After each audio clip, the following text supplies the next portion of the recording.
Second semester sessional by internal assessment examination karone 2026 ৰ কাৰণে তোমালোকৰ most important বা common প্ৰশ্ন তো লৈ আছো তো তোমালোকৰ আজি যিবিলাক প্ৰশ্ন দেখম তো ইয়াৰ পৰা যেটো ডাইৰেক্টলি তোমালোকৰ internal বা sessional যেটো exam দিবা তাত common পাবা তো তোমালোকে common question খিনি তোমালোকে চাই লোৱা sessional by internal assessment examination 2026 FYUGP BS second semester subject educational psychology তো education subject ৰ যেটো second semester subject নামটো কি আছিল educational psychology major and minor তো এই সাবজেক্টে যেহেতু যিসকল ছাত্র মেজর বা মাইনর লৈছে যেহেতু এটাই সাবজেক্ট হয় সিলেবাসটো একেই হয় তোমালোকৰ এডুকেশনাল সাইকোলজি তো কমন কোশ্চেন এন্ড আনসাৰ তোমালোকৰ যেটো সেশনাল বা ইন্টাৰনেট অ্যাসেসমেন্ট এক্সামিনেশন 2026 এৰ এটো আছিল কমন question and answer তো তোমালোকৰ এইখন সাবজেক্ট তোমালোকৰ ফুল মাৰ্কস কিমান হ'ব 40 মাৰ্কসৰ হ'ব আৰু টাইমটো কিমান দিয়া থাকিব 2 আৱাৰ্স তো 40 মাৰ্কসৰ এক্সাম দিব লাগিব আৰু তোমালোকৰ কিমান থাকিব তোমালোকৰ 2 ঘণ্টাৰ ভিতৰত তোমালোকৰ এক্সামিনেশনৰ এক্সাম কমপ্লিট কৰিব লাগিব তো তোমালোকে কমন কোশ্চেন খিনি চাই লোৱা তো এক নম্বৰৰ কাৰণে তোমালোকে এক নম্বৰত থাকিব না যে তলত দিয়া প্ৰশ্নবোৰ উত্তৰ দিয়া যিকোনো পাঁচটা 1 * 5 = 5 তো এক নম্বৰ প্ৰশ্ন তোমালোকৰ পাঁচটা আহিব তো তোমালোকৰ পাঁচটা লিখিব লাগিব যেহেতু বহুকেইটা থাকিব তাৰ ভিতৰত যিকোনো পাঁচটা তোমালোকৰ লিখিব লাগিব তো তোমালোকৰ যেনে এই নম্বৰটো মোস্ট ইম্পৰ্টেন্ট আছে সাইক আৰু লগোস শব্দ দুটাৰ অৰ্থ কি তাৰ উত্তৰটো কি হ'ব সাইক শব্দৰ অৰ্থ হ'ল আত্মা আৰু লগোস শব্দৰ অৰ্থ হ'ল বিজ্ঞান বা জ্ঞান অৰ্থাৎ মনোবিজ্ঞান হল আত্মাৰ বিজ্ঞান তো এটো আছিল সাইক আৰু লগোস শব্দৰ অৰ্থ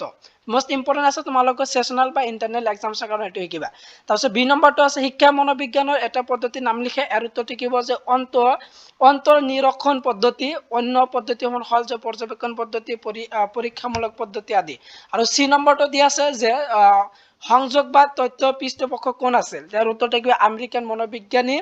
এডৱাৰ্ড এল থৰ্ডাইক আছিল তো সংযোগবাদ তত্ত্বৰ পৃষ্ঠপোষক কোন আছিল আৰু উত্তৰটো তোমালোকে লিখিব লাগিব আমেৰিকান মনোবিজ্ঞানী এডৱাৰ্ড এল থৰ্ডাইক আছিল তো এইবিলাক যেহেতু তোমালোকে এক নম্বৰ কাৰণে শিকিবা তাৰপিছত দুই নম্বৰটো শিকিবা যে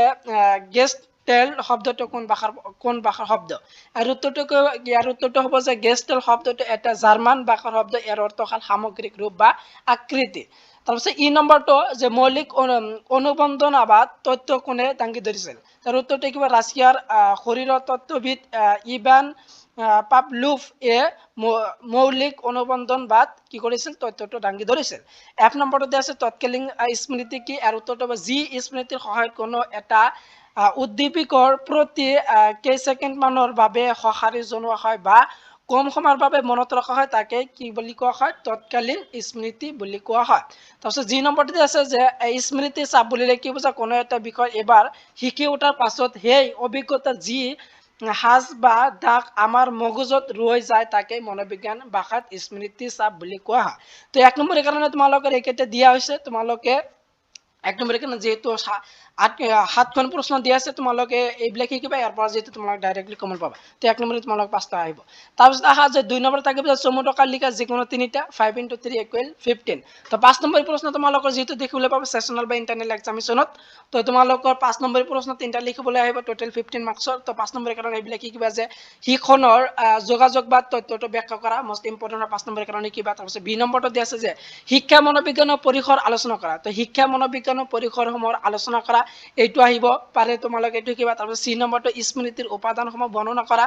ডি নম্বৰটো আছে বিস্মৃতিৰ কাৰণসমূহৰ আলোচনা কৰা তাৰপিছত দেশ তোমালোকে ই নম্বৰটো শিক্ষণৰ পৰ্দাৰ নীতিসমূহ আলোচনা কৰা তো তোমালোকে পাঁচ নম্বৰৰ কাৰণে মই পাঁচটা প্ৰশ্ন দিছো পাঁচখন প্ৰশ্ন চালে তোমালোকে হৈ যাব তোমালোকে সেশনাল বা internal examination education subject second সেমিস্টাৰৰ ডাইৰেক্টলি কমন পাবা আৰু ইয়াৰ এনসাৰটো তোমালোকে ক'ত পাবা যেহেতু ইয়াৰ এনসাৰটো ইতিমধ্যে তোমালোকৰ ভিডিঅ' বনোৱা হৈছে চেনেলত যেটো দিয়া আছে তো তোমালোকে এই চেনেলৰ ভিডিঅ'টো তোমালোকে চাই ল'বা নহলে ভিডিঅ'টো এই ভিডিঅ' ডেসক্ৰিপচনত মই দি দিম তাৰপিছত আহা যে 3 নম্বৰ কিনে থাকিব বহলাই লিখা যিকোনো দুটা তো তোমালোকৰ 3 নম্বৰ থাকিব 10 মাৰ্কৰ 10 * 2 = 20 তো 10 মাৰ্কৰ প্ৰশ্ন তোমালোকৰ দুটা আহিব টোটাল 20 মাৰ্কসৰ আহিব তো তোমালোকৰ 10 নম্বৰ কাৰণে কোন কেইটা শিকিবা হেইটো সহ 10 নম্বৰ কাৰণে সেশনাল বা ইন্টাৰনাল এক্সামিনেশন কোন কেইটা ইম্পৰ্টেন্ট 2026 ৰ কাৰণে তো তোমালোকৰ এক নম্বৰটো দিয়া আছে 10 নম্বৰ কাৰণে যে এ নম্বৰ শিক্ষা মনোবিজ্ঞানৰ সংজ্ঞা দিয়া শিক্ষণ